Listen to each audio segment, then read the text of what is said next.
بسم اللہ الرحمن الرحیم یسبح للہ ما فی السماوات وما فی الارض الملک القدوس العزیز الحکیم هو الذی بعث فی الامیین رسولا منهم یتلو علیہم آیاتہ ویزکیہم ویعلمہم الکتاب والحکمہ۔ دیکھیے آپ، جیسے وہ آیت 3 دفعہ آ چکی تھی، یہ چوتھی مرتبہ ہے۔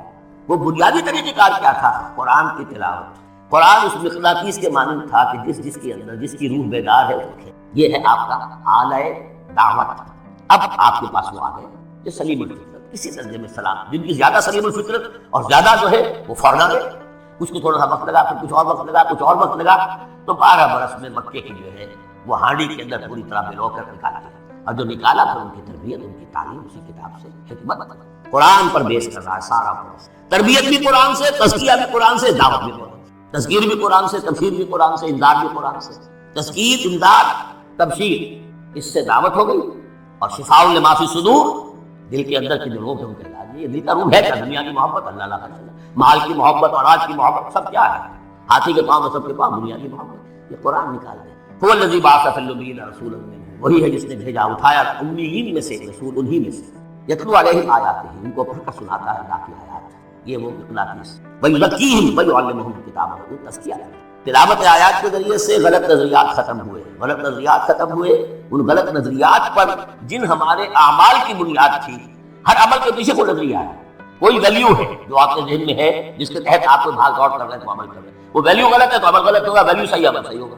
قرآن نے ویلیو آپ کی صحیح کر دی، تو گویا کہ اب یہ برے اعمال، بری عادات، یہ جیسے پت جھڑ میں پتے جھڑ جاتے ہیں، خود ہی جھڑ جائیں گے۔ کیسے رہیں گے؟ اندر سے غذا ہی نہیں مل رہی، اندر کو جڑ ختم ہو گئی۔ یہ ہے ٹیسٹ۔ اور پھر تعلیم کتاب ہے، اب ہمیں سکھاؤ، احکام دو، اور بڑی گہری بصیرت والی باتیں بھی سکھاؤ۔ وہ سب کے لیے نہیں ہے۔ اس کو وہ کہتے ہیں جیسے کہ ہمارے ہاں عربی مدارس میں بھی اب ہے درج شعبہ تخصص، خارج التحصیل تو تم ہو گیا، تخصص کرو۔ یہ اصل میں تعلیم حکمت جو ہے، یہ محمد رسول اللہ کی تعلیم کا اور تربیت کا شعبہ تخصص ہے۔ یہ سب کے بس کا ہوگا۔ وَمَن يُؤْتَ الْحِكْمَةَ فَقَدْ أُوتِيَ خَيْرًا كَثِيرًا يُؤْتِي الْحِكْمَةَ مَن يَشَاءُ وَمَن يُؤْتَ الْحِكْمَةَ فَقَدْ أُوتِيَ۔ یہ اللہ تعالیٰ کا شکر۔ اس سے پہلے تو وہ کھلی گمراہی میں تھے۔ وَآخَرِينَ مِنْهُمْ، اور محمد کو بھیجا ہے اللہ نے صرف امیین کے لیے نہیں، اوروں کے لیے بھی جو ہے تو انہی میں سے پوٹینشلی، لما يلحقوا بهم، ابھی ان میں شامل نہیں۔ حضور سے ان کے بارے میں پوچھا گیا، حضور نے مجلس میں بیٹھے ہوئے تھے، سلمان فارسی ان کے کندھے پر ہاتھ رکھا، فرمایا حکمت اگر سریا پر بھی ہوگی تو اس کی قوم کا کوئی شک نہیں۔ اور کم سے کم یہ کہ تمام جو حنفی مسلمان علماء وہ سمجھتے ہیں کہ اس حضور کی حدیث کا مصداق امام ابو حنیفہ نے ہے، پر اس میں کوئی شک نہیں کہ ایرانی قوم جو ہے بحثیت مجموعی بہت صحیح، فقیر، فلاسفر ایک سے ایک بڑھ کر، متکلم سارے کے سارے ایرانی ہیں۔ یہ ساری چیزیں کیا فلسفہ بنتے دو چیزیں کی گھٹی میں 3 مراکز رہے ہیں دنیا میں فلسفہ اور منطق، ہندوستان، ایران، یونان۔ نمبر 2 پہ جرمنی آ جائے گا، اس لیے کہ وہ بھی ایرینز، یہ ایرینز ہے، یہ حام کی نسل ہے میری طرف۔ اللہ تعالیٰ نے سام کی نسل کو چن لیا نبوت، حام کی نسل کو چن لیا حکمت۔ وآخرین منہم لما یلحقوا بہم، میرے نبی کی اس آیت کی صحیح تعبیر کیا ہے کہ ایک نیوکلیس، جیسے کہ اسٹرکچر آف ایٹم ہے، ایک نیوکلیس ہے، اس میں پروٹونز ہوتے ہیں، اور بھی بڑی بلائیں ہوتی ہیں، تو ایک سے ایک نکلی آ رہی ہیں۔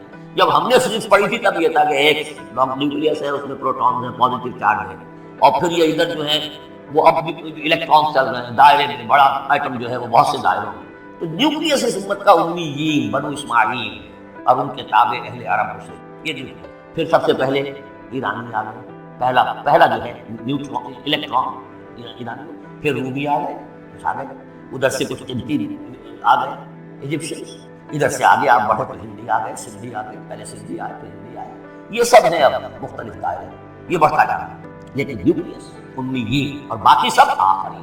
امیین میں سے چونکہ خود حضور تھے، لہذا ان پر اتمام حجت آخری درجے میں ہو گئی، لہذا ان کے لیے کوئی رعایت نہیں تھی، اگر ایمان نہیں لائیں گے تو قتل کر دیں گے۔ یہ سورہ توبہ میں ہے۔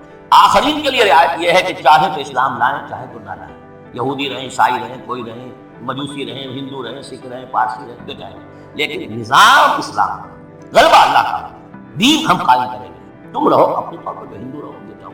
وآخرین منہم لما یلحقوا بہم وہو العزیز الحکیم، اور وہ عزیز ہے اور حکیم ہے۔ ذالک فضل اللہ یؤتیہ من یشاء، یہ اللہ کا فضل ہے، وہ دیتا ہے اللہ کا فضل۔ اس فضل کے بڑے درجے ہیں۔ سورہ بنی اسرائیل میں آیت پڑھی، ان فضلہ کان علیک، حضور سے خطاب ہے، سب سے بڑا فضل، سب سے بڑا فضل، سب سے بڑا فضل اس پوری کائنات میں محمد رسول اللہ۔ اگرچہ ان کا فضل کس طور سے ہوا ہے وہ آپ نے بارے پڑھی ہیں، بچاؤ ہوا ہے، خون کے دھارے چھوٹے ہیں۔ اللہ کا فضل جو ہے دنیا میں وہ ناز و نام نہیں ہے، عیش نہیں ہے، آرام نہیں ہے۔ جس میں سب سے بڑا فضل تھا اسے یتیم پیدا کیا، بہت بس پیدا بھی ہوا ہے باپ کے فوت ہونے، بالکل مفلس اللہ، وہ تو مادائی حلیمہ کو کوئی اور بچہ ملا نہیں تھا، تو قرۂ فال بنا میں من دیوانہ زدن ہو گیا معاملہ، ورنہ لوگ جاتے تھے اچھے کھاتے پیتے گھرانوں کے بچے لیتے تھے، یتیم کو کون لے جائے؟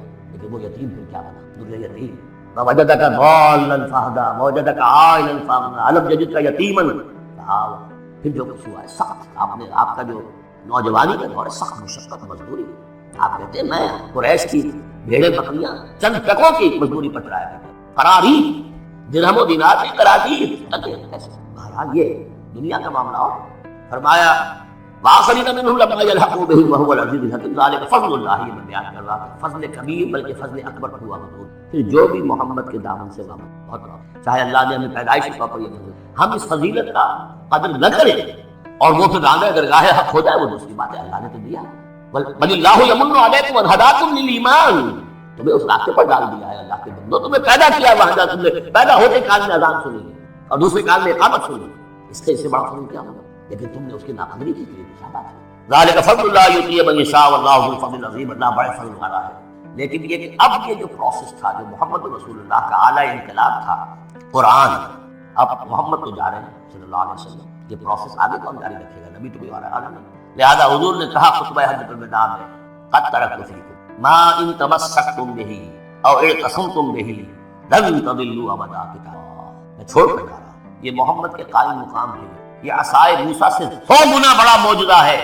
عصائے موسیٰ صرف موسیٰ کے ہاتھ میں تھا، وہ معجزہ تھا، بعد میں تو لٹھیا کی لٹھیا کیا ہے پڑا ہوگا کسی رنگ کے اندر، شاید وہ ابھی جیسے کہتے ہیں یہودی ہے لاٹھی ہے، اب وہ سانپ تو نہیں بنے گا کسی کے۔ یہ معجزہ ہے جو ہر ایک کے ہاتھ میں ہے، بشرطے کہ اس کا حق پہچانے، اس کا حق ہے، اس کی قدر و قیمت کو جانے۔ افبہذا الحدیث انتم مدہنون وتجعلون رزقکم انکم تکذبون، اس کے ساتھ تمہارا یہ معاملہ ہے، یہ مداہنت ہے۔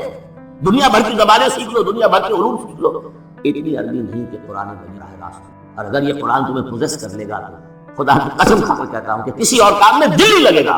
یہ کیا کام ہے؟ گز کر کے تنخواہ ہو گئی 30,000 40,000 50,000 تنخواہ لے کے آ گئے، بڑی کریٹو فنڈ ہے۔ ابراہیم بن ادم کا آپ نے سنا ہوگا نا، بادشاہ کے کسی علاقے تھے، شکار پر گئے ہوئے تھے، وہاں کہیں آواز انہیں سنائی دی، کسی فرشتے کی تھی یا یہ کہ خود ان کی اپنی دلی آواز تھی، یا ابراہیم لہذا خلقت لہذا امرت، اے ابراہیم سوچو کیا اس کام کے لیے تمہیں پیدا کیا گیا تھا؟ کیا تم اس کام کے لیے پیدا کیے گئے تھے اور تمہیں اس کام کا حکم ہوا تھا شکار کرو؟ بس وہی سے کھایا پلٹ ہوئی۔ تو سوچنے کی بات، اب ترتیب بتا رہا تھا اصل میں، ورنہ بات لمبی ہو جائے گی، کہ اب یہ قرآن کے بارے میں تمہارا طرز عمل کیا ہوگا۔ تصویر دکھائی جا رہی ہے، پھر سابق امت کی، انہیں بھی ہم نے دی کتاب پر، مثل الذین حملوا التوراۃ ثم لم يحملوها كمثل الحمار يحمل